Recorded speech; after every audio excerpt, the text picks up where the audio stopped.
and welcome. I'm Anna Wells, the Executive Editor of Industrial Distribution. Today, I'll be joined in the studio by ID's editor Andy Szal, along with a few expert contributors, and we'll be walking you through the list of the top 50 industrial distributors based on their reported revenue for fiscal year 2021. As we examine the 2021 fiscal revenue numbers of these companies, we'll review the market as it was in 2021, as well as add some context with what we're seeing today. For many, that means a lot of widespread economic and supply chain drama, the difficulties of which levied their greatest impact on our top companies' sales numbers.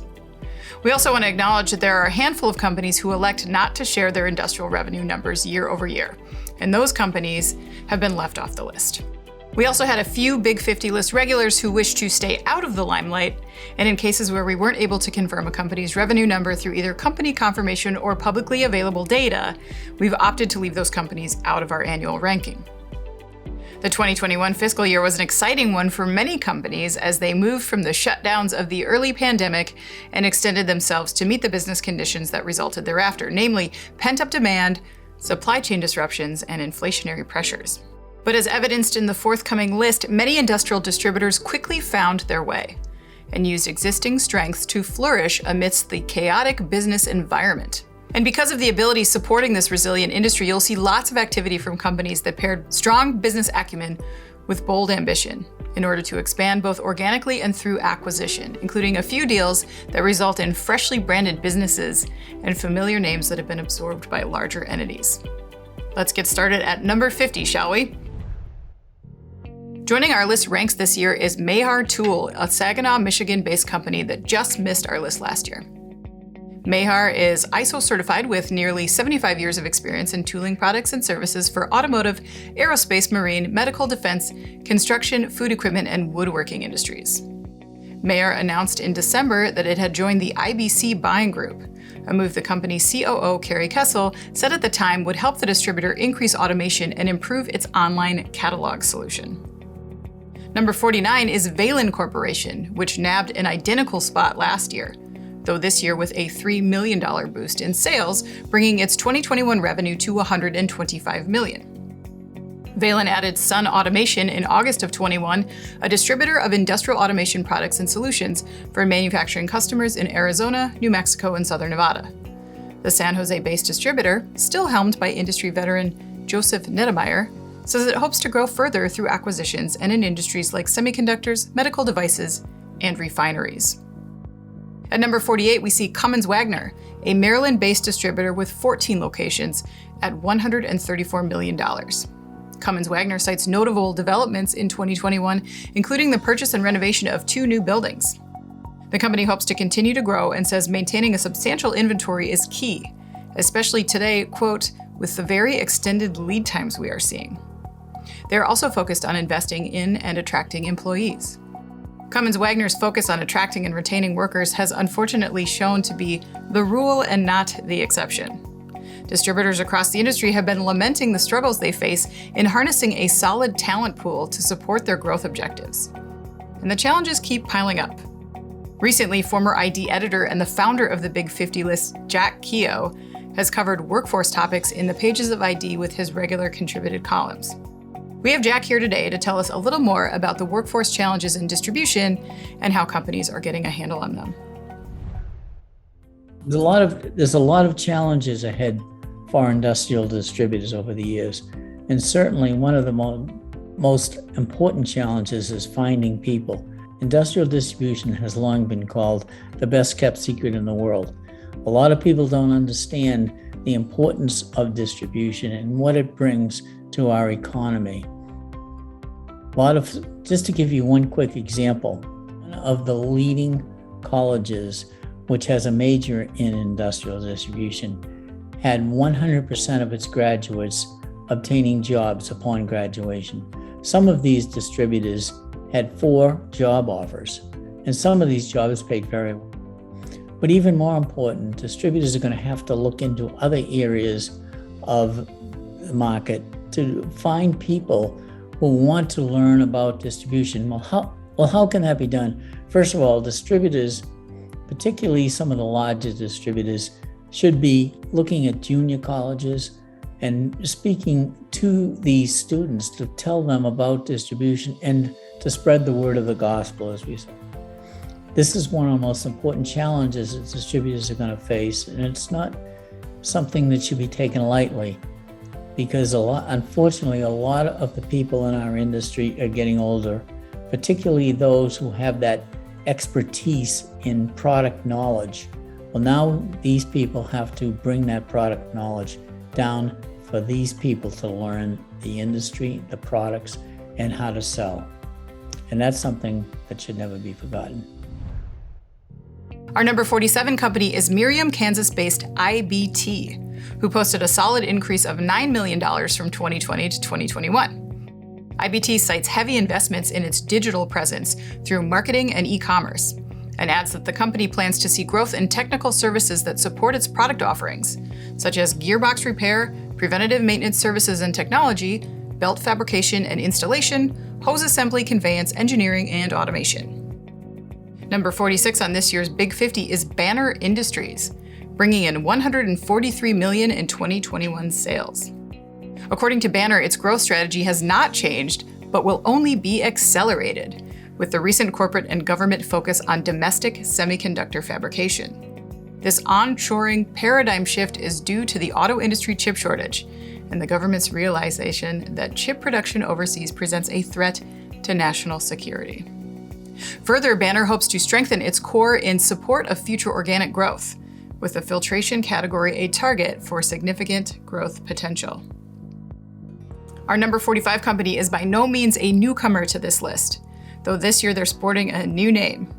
Here's Andy Szal with more on former JGB Enterprises, now Echelon Supply and Service. JGB rebranded to its new name in March of this year.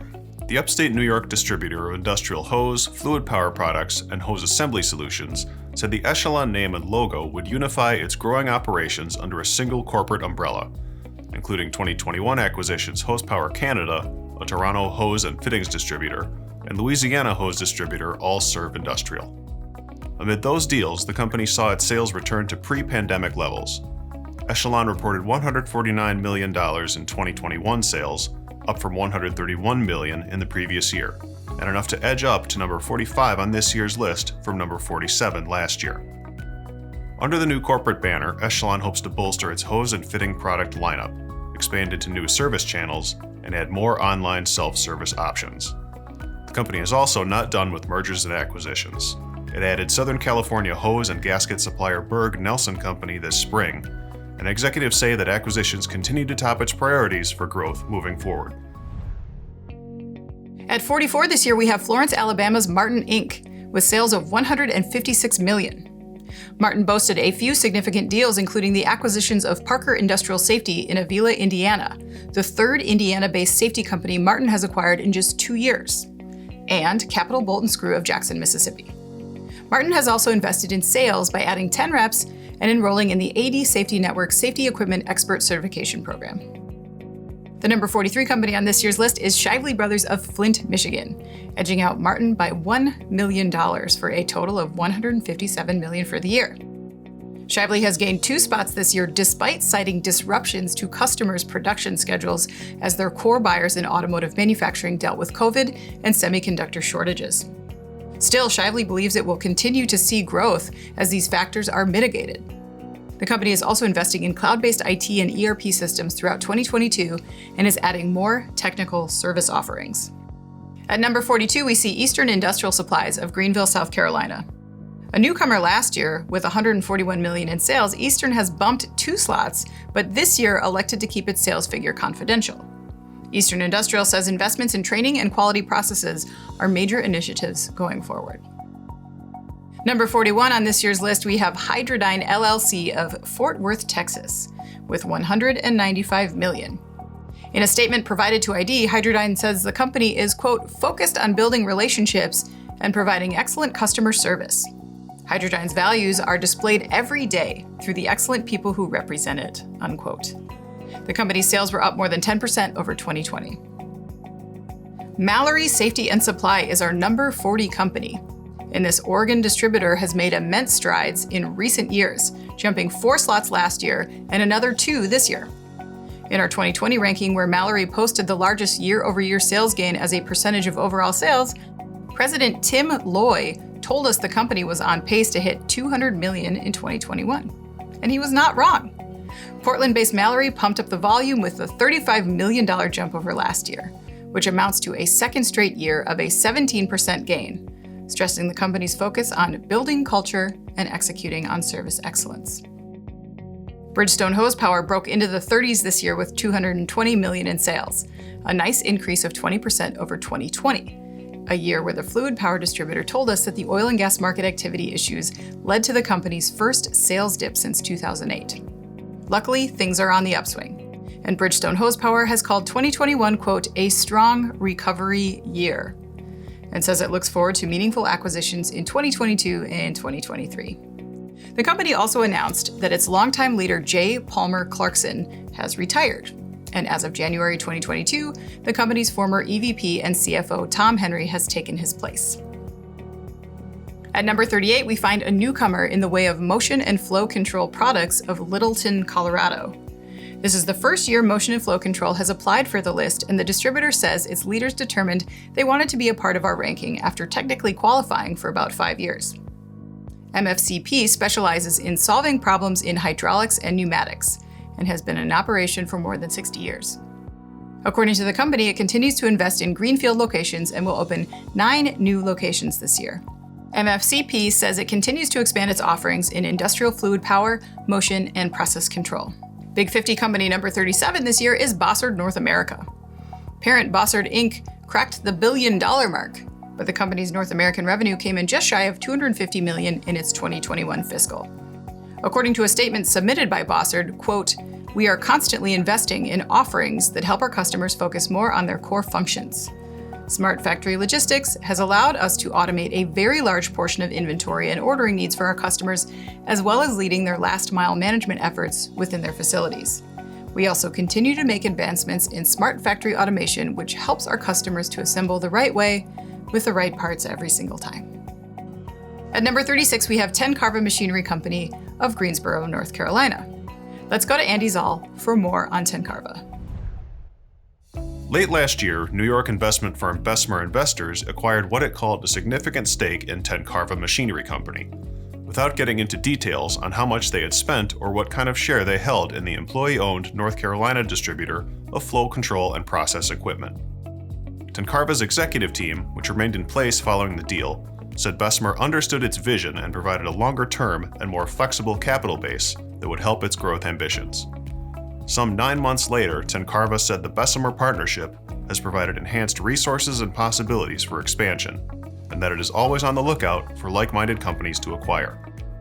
The company recently added Ohio-based pump, valve, and process equipment distributor Fisher Process Industries, and suggested that more additions are very possible in the near future. For 2021, Tencarva's sales rose from $234 million in the previous year to $252 million, which propelled it from number 37 to number 36 on this year's Big 50. Number 35 on this year's Big 50 is Wheeling, Illinois-based DGI Supply, showing sales that were relatively flat over last year. The company, which offers 38 supply centers across North America that include 8 regional warehouses, has been a do-all company for 95 years. CBT Company comes in at number 34 with $270 million, a sizable jump of more than 20%, propelling the Cincinnati-based distributor up a full 5 spots. CBT says its tremendous growth is all organic, and that it will continue to invest in its continued development of its service offerings. While CBT's organic growth is impressive and exciting, the path to success for many industrial distributors often also includes acquisitions. While there was some expectation that companies would scale back amid the recession that came with COVID-19, the added business pressures that came after have done little to slow the momentum, as M&A activity has come roaring back. At 33, we have Eric's North America, who shared their revenue with us confidentially for ranking purposes, but asked that it not be published.